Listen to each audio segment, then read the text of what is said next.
Mr. Chairman, thanks for the hearing. I wanted to thank, in particular, our witnesses for your testimony and the expertise you bring to the hearing.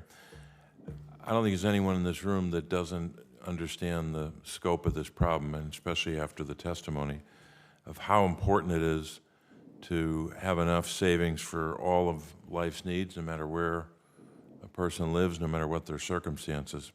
And that, of course, includes retirement. We know that secure, reliable pensions have been phased out by major corporations over time that, in my judgment, are increasingly cutting costs on the backs of workers, and this has contributed to some devastating data with regard to retirement savings and the gaps therein.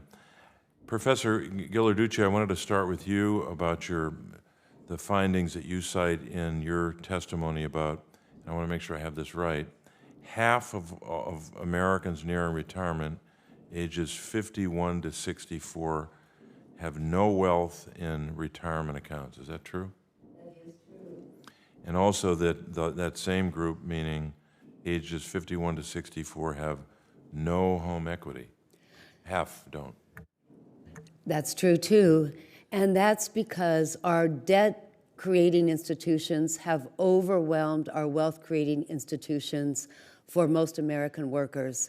Student loans, HELOCs, no down payments for your house, credit card debt, babysitting money, the ability to take money out of your retirement account. That's the account of first resort. It should be the account of no resort until you retire. So our wealth institutions have not worked for most Americans. Mm-hmm. I wanted to talk to you about a bill that I've introduced to confront part of the problem. It's called the 401 Kids Savings Account Act, to help at least begin to reverse these trends.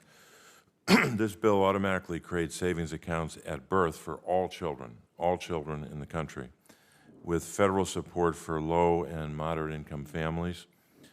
And then starting when that child reaches the age of 18, funds can be used for higher education, can be used to start a small business or first home or retirement. Starting to save at birth also means families can put the market to work for them, leading to compound savings and greater assets later in life. To illustrate this, in one particular example, the Aspen Institute found that starting savings at birth rather than at age 32, when the typical family starts saving for retirement, results in an additional $473,000 for retirement. So that's what our 401 Kids plan can achieve. I want to ask you about that, and also ask Mr. Stevenson or others about the importance of building savings starting at birth.